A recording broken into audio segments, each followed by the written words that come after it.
तुम्हारा घर चाहे जैसा भी है ना, अब तुम उसी में लोगों को बुलाओ। तुम अपनी तरफ से कुछ बदलाव अगर कर दो, कुछ साफ सफाई कर दो ना, तो वही घर वैसी ही दीवारों के साथ बहुत सुंदर भी लगने लगेगा। कब तक तुम घर कैसा है, ऐसा है, वैसा है, इन सारी चीज़ों को सोचकर शर्मिंदगी महसूस करते हुए किसी को नहीं आने दोगे? आखिरकार सबको आना ही होगा, आखिरकार मिलना जुलना होना ही चाहिए। तुम एक सामाजिक प्राणी भी तो हो। तुम्हारा मिलना जुलना, तुम जैसे भी हो ना, तुम जो भी हो, वो लोगों को जानना बहुत ज़रूरी है। तभी बहुत सी गलत फहमियाँ दूर होंगी और तुम्हारे आगे का रास्ता भी निकलता चला जाएगा। जो पहले सच है ना, उसे स्वीकार करो। जब सच को स्वीकार करोगे ना, तो इतनी हिम्मत भी आ जाएगी कि तुम उस सच में अब जो भी परिवर्तन करके जो नया चीज़ बनाना चाहते हो, वो खुद खड़ा कर लोगे।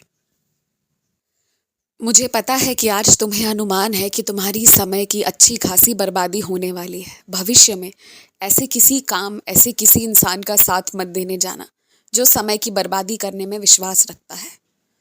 और अगर जहाँ तुम्हें लगे कि समय की बर्बादी हो रही है, वहाँ तुम अपने साथ कुछ ऐसा ले जाओ ना कि चाहे दुनिया में कुछ भी हो रहा हो, तुम अपना काम भी कर सको, अपने ऊपर भी ध्यान दे सको, और कहने को वहाँ उस माहौल में तुम विराजित भी रहो। ये दोनों चीज़ों को एक साथ लेकर चलना तो सीखना होगा। तुम्हारी निंदा इसलिए नहीं की जाती है कि तुम्हारे अंदर कमी है। तुम्हारी निंदा इसलिए की जाती है कि तुम्हारे अंदर सच्चाई है। और जो सच्चाई और जो सीढ़ी, जो पड़ाव पर तुम हो, वहां तक पहुंच नहीं पा रहे हैं लोग। तो जो उस ऊंचाइयों तक नहीं पहुंच पाता है, वो सोचता है कि निंदा कर दो और पूरी दुनिया को ये बता दो कि वो जगह ही ठीक नहीं है। दुनिया तो बुद्धू नहीं है ना। दुनिया सब समझती है। तुम्हें किसी को अपने बारे में कुछ बताने की अब ज़रूरत नहीं है। तुमने क्या किया, क्या नहीं किया, और सबसे बड़ी बात है, तुमने जब गलत नहीं किया है, जो मैंने अपने आंखों से देखा है, उसे चाह कर भी कौन मिटा सकता है? किसी ने देखा या नहीं देखा, इससे कोई फर्क नहीं पड़ता। लेकिन अगर कोई तुम्हारे लिए एक भी सवाल खड़े करेगा, तुम्हारी ओर उंगली दिखाएगा ना, तो मैं जरूर खड़ा हो जाऊंगा जवाब देने। ये मेरा वादा है तुमसे। इसलिए कभी भी अपने आप को अकेला मत समझना, और कभी भी तुम सच्चाई के रास्ते से भटकना मत। बस इतना ही तुम्हें करना है। तुमसे मैं एक बात और कहना चाहता हूँ कि तुम्हारी अच्छाइयों को ना लोग सीख रहे हैं, तुम्हारे साथ रहकर थोड़ा थोड़ा सुधर रहे हैं। अब मेरी तुमसे एक दरख्वास्त है कि तुम ना बस जो भी जवाब दो, किसी से कोई भी बात करो, अत्यंत प्रेम से करो। ऐसे करो कि जैसे मुझसे कर रहे हो। इस तरह से करो कि उस इंसान से आखिरी बार शायद मिल रहे हो।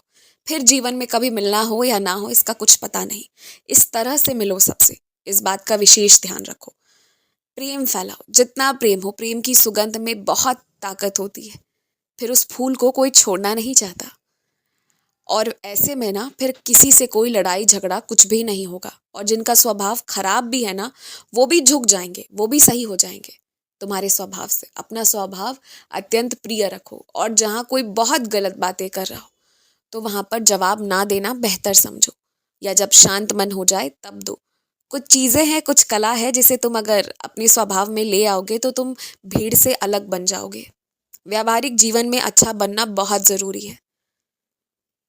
जो लोग दिखावा करते हैं या जो लोग गंदगी फैलाकर उसे अच्छा जताने की कोशिश करते हैं, उनके पास ज्ञान नहीं है। वो बेवकूफ़ है। वो माया में डूब चुके हैं, और इस कदर डूब चुके हैं कि गंदी आदतें लग गई हैं उन्हें। लेकिन उनके साथ रहकर, उनके जैसा ना बनकर, तुम भी दिखा दो इस दुनिया को कि तुम मेरे पुत्र हो।